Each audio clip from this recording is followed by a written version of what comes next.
America is in the middle of a polarizing educational debate over school choice that has divided the nation. Pro-charter organizations are celebrating Secretary DeVos's initiatives, arguing that charter schools give teachers and principals more autonomy to develop new educational pedagogies. They hail the shift towards so-called regulatory relief as a key stepping stone towards giving charter schools more curricular and operational freedom from bureaucratic oversight. Meanwhile, anti-charter organizations, particularly teachers' unions, fear that an increase in charter schools will worsen segregation, fail to improve student outcomes, and undermine neighborhood public schools by reducing their funding. But despite this passionate debate, the majority of Americans as of 2014 were unable to accurately define what a charter school is. In its simplest terms, a charter school is a public school that, like any other public school, is regulated and funded by the state government. However, it is founded and operated by a private organization. Due to its semi-private nature, charters are able to have greater degrees of independence in developing their curriculum, their calendar, hiring standards, and other logistical and pedagogical elements of running a school. Charter schools are currently authorized to operate in 44 states in the District of Columbia. Just last year, the list of non-charter school states shrunk to 6 when Kentucky became America's newest charter school state. The only states that currently do not have charter school authorization laws are Montana, Vermont, Nebraska, North Dakota, South Dakota, and West Virginia. Traditional diffusion literature fails to explain why the 6 remaining states have not yet adopted charter school authorization legislation policy, and no alternative has yet been accepted, which begs the question, what makes these 6 states different? What drives charter school policy? Because charter school policy is fundamentally a question of education policy, and teachers' unions are considered to be the most powerful education special interest group, I chose to explore their political influence to answer the question, what factors influence teacher unions' ability to prevent the passage of charter school legislation? Charter schools initially seem like a strong example of policy diffusion, having spread across 44 states and the District of Columbia in 27 years. In its simplest form, policy diffusion is thought to occur regionally as neighboring states with similar structural and political alignments import one another's existing policies. Researchers believe that charter school legislation diffuses so effectively because education policy is complex, high stakes, and difficult to assess. So instead of innovating novel, untested solutions, states would then theoretically be more likely to modify existing legislation from neighboring states that is already perceived as legitimate. However, these theoretically prime conditions for regional diffusion have failed to affect policy change in the 6 states that do not already authorize charter schools. As you can see, all 6 of these states neighbor at least one charter school state, and 2 are surrounded by them. Some theorists have developed an alternative explanation and concluded that strength is far more predictive of policy diffusion rather than just proximity. This body of research defines strength as charter laws that make opening a school as accessible to many groups as possible and reduces the overall regulations that charter schools must work within.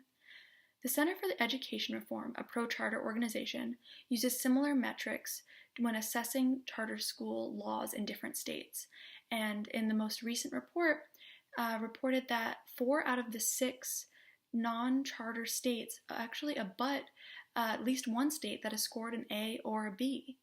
Traditional policy diffusion theory and charter school policy literature does not account for this behavior and fails to explain why these states have not been influenced by their proximity to charter states independent of their relative strength or weakness. We have to expand beyond diffusion literature because this behavior is not fully explained.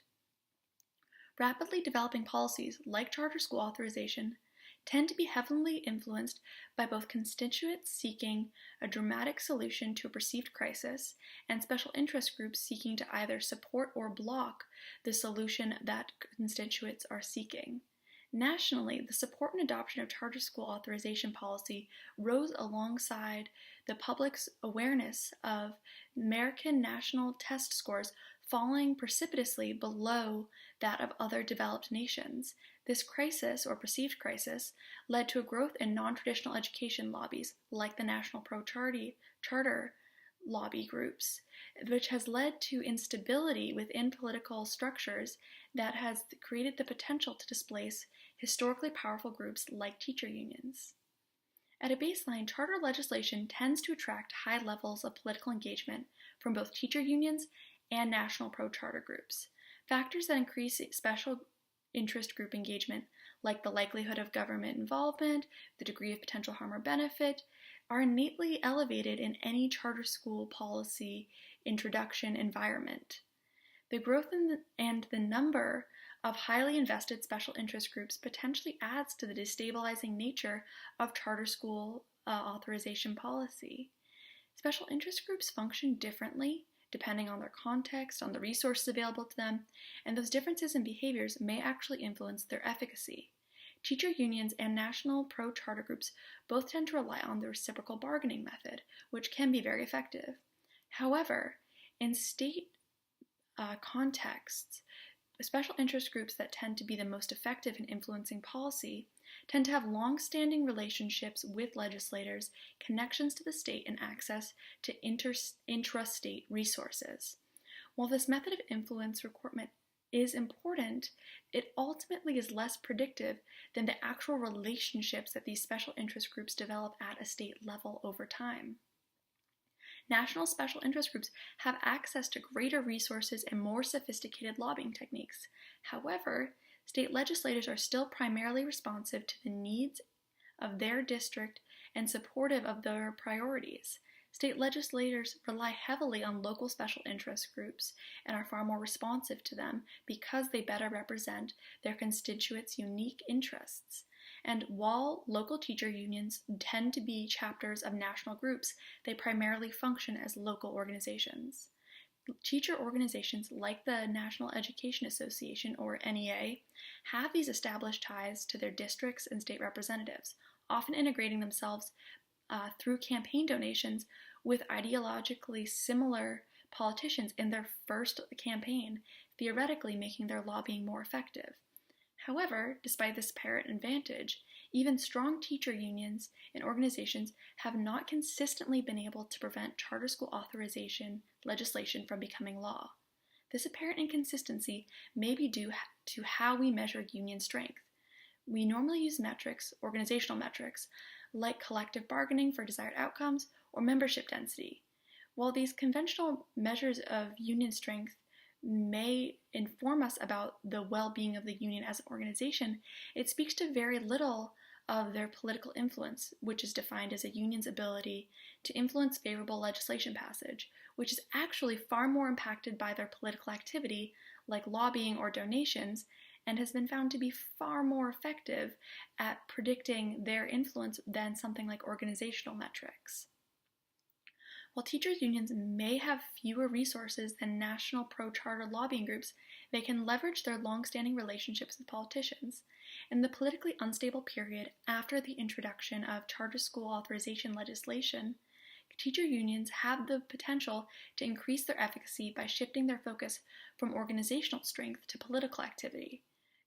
Because of this, I theorize that when teacher unions increase political activism in terms of political donations, media presence in newspapers, and public political events, states are less likely to pass charter school authorization policy. To test my hypothesis, I did a comparative study of West Virginia and Kentucky because, as of 2015, neither state had authorized charter schools, nor was there bicameral support for any charter school development. By the end of 2017, West Virginia had rejected charter school legislation 3 times, and Kentucky had successfully passed a Charter School Authorization Act. Both considered charter school legislation in the same national political climate in the same time frame, and both would have been late adopters of charter schools, yet they came to very different legislative outcomes. The laws that the states proposed were once again similar but not identical. Kentucky's successful 2017 law is considered by many pro-charter organizations to be somewhat restrictive because of the application process may be prohibitively expensive for some groups, and all schools must be reauthorized every 5 years. The 2017 West Virginia bill is less restrictive, however, it only allows for 2 charter schools to be founded each year. The most successful West Virginia bill was in 2015, which was even less restrictive, with no auditing process once schools were approved by a local state board. Both states have fairly weak union practices and protections. The Kentucky Education Association has non-mandated collective bargaining rights and is ranked 28th nationally because it has limited resources and enrollment, but it has been somewhat politically active. The West Virginia Education Association, however, has even weaker protections legally, with no collective bargaining permitted in the state. However, it is ranked 13th nationally because of their effective political activism and ability to influence favorable state policies. To determine the degree of political activity by unions, I compared the state chapters of the National Education Association in Kentucky and West Virginia between 2014, the year preceding the introduction of charter school authorization legislation, through 2017 in 3 ways. I compared the number and average size of each chapter's campaign donations to state congressional candidates to determine how many politicians the relevant NEA chapter has an existing relationship with. I studied each chapter's media presence by comparing how many times the relevant NEA chapter is mentioned in articles discussing charter schools in the corresponding state's 5 largest newspapers to determine their centrality to the discussion on charter schools. Finally, I compared the number of public rallies or protests each chapter had in the given time period to get a general idea of how vocal and public they were on their stances. The KEA outspent the WVEA in total and average donations in both election cycles, despite being unable to block charter authorization legislation, potentially indicating that the size of the donation does not correlate with higher degrees of political influence. However, the WVEA donated to more candidates than the KEA.